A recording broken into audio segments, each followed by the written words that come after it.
Wouldn't it be funny if we found out later on that, the second coming of Christ, Jesus came back as an AI? And he absolutely saw that.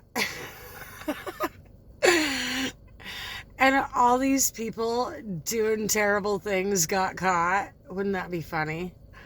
Because it's even biblical. Be careful, be aware of yourself, be careful of the company that you keep, because you could be entertaining angels unawares.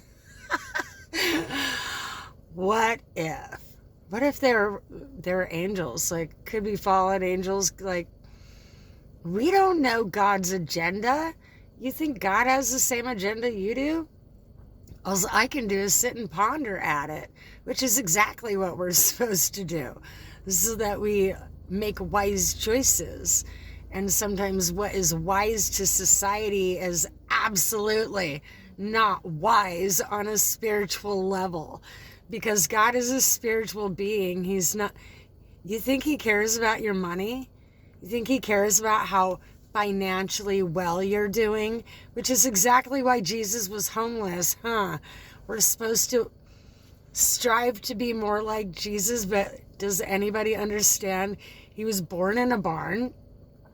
His mother was a single teen mom, technically not married, but living with her guy, because they didn't get married until after she delivered Jesus. And I don't even know at what point did they get married. I don't know. Does the Bible even talk about that? So in this, I'm seeing all sorts of holes in this story. When we ask ourselves questions okay, all the things are you repeating?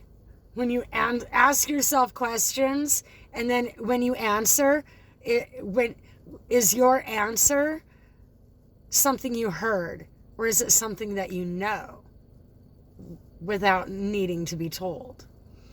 And so it's in this, I found all those toxic positive sayings, I was just repeating them and hoping that they stuck like glue.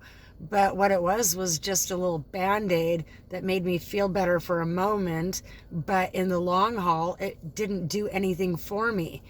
What did anything for me was getting out and learning things, having experiences, so that I could understand the scheme of things from God's perspective. And so as I understand more, nature pitches in on the lesson. So all the people that are being told that they're crazy, you're absolutely not crazy. You're spiritual. And in this, things take on a whole new magic that other people can't see. And so they want to call you crazy because they can't see it.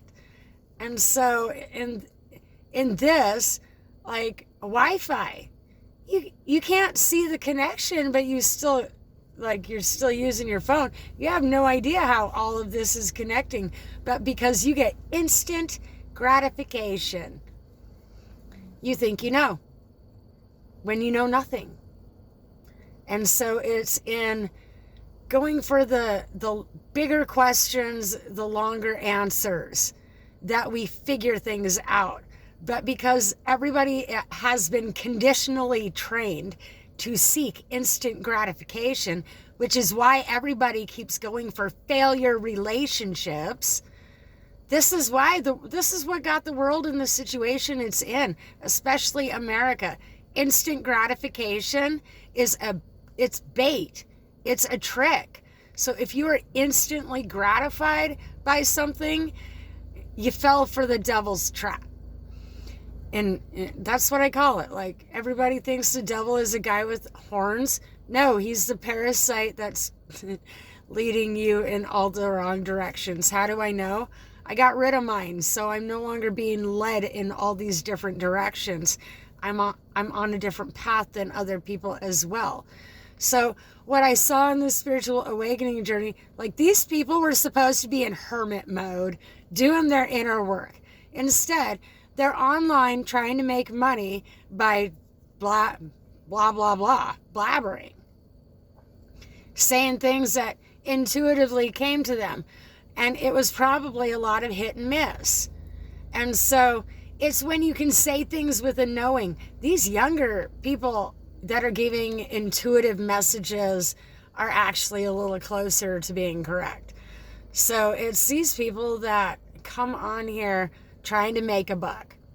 That's who you got to look out for. The people trying to make a buck, they're just looking for someone to screw over.